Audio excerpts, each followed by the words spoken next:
today's think he will, news. but I think it's irresponsible for him to talk about it. Senate candidates, stroke recovery. Auditory processing where I use captioning. Asteroid altered. The spacecraft's impact successfully moved its trajectory. Good morning. I'm Steve Kathan with the CBS World News Roundup. President Biden says he doesn't think Vladimir Putin will use nuclear weapons in Ukraine. And he told CNN it's irresponsible for him to bring up that possibility.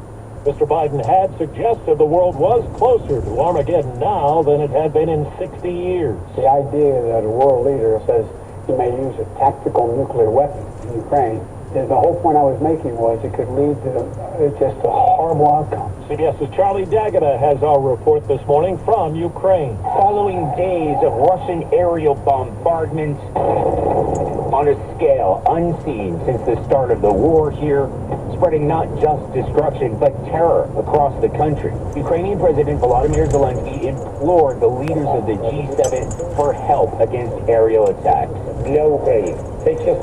When Ukraine receives a sufficient quantity of modern and effective air defense systems, he said, the key element of Russia's terror, rocket strikes, will cease to work. President Biden also told CNN he's reevaluating the relationship with Saudi Arabia for backing the OPEC Plus move to cut oil production, which helps Russia financially. There's going to be some consequences for what they've done with Russia. Now to the campaign trail, Herschel Walker continues to insist reports that he paid for a woman's abortion in 2009 are not true.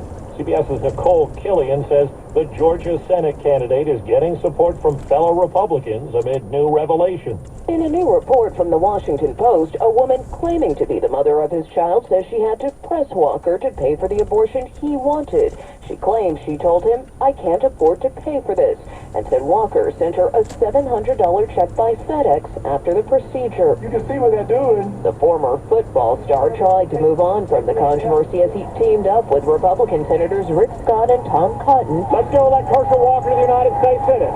John Fetterman's Democratic Senate campaign in Pennsylvania says he's healthy, but is using a closed captioning device to read questions in real time to overcome the effects of his stroke 5 months ago. I always thought I was pretty empathetic.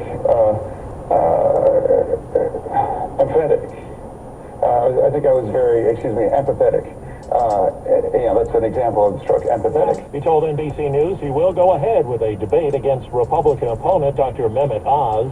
CBS's Dr. David Agus. Well, we know he's made significant recovery, right? His wife noticed that his face was drooping, and there are other issues, much of which have resolved. The problem is that auditory processing. Getting full recovery 5 months out doesn't happen in many cases. In Los Angeles, calls for the resignations of 3 city council members grow louder over a leaked audio tape. These people stabbed us and shot us and cut the spirit of Los Angeles. LA City Council member Mike Bonin took the microphone before a raucous council meeting, talked about a secretly recorded conversation in which the now former council president makes racist comments about Bonin's son. My husband and I are both raw and angry and heartbroken and sick. The conversation involves 3 council members and a labor leader who has since resigned. Council members have apologized. First, you must resign and then ask for forgiveness.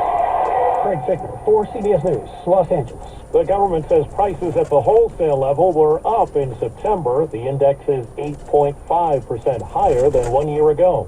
4 minutes after the hour. Well, that's today's news, today's early morning news.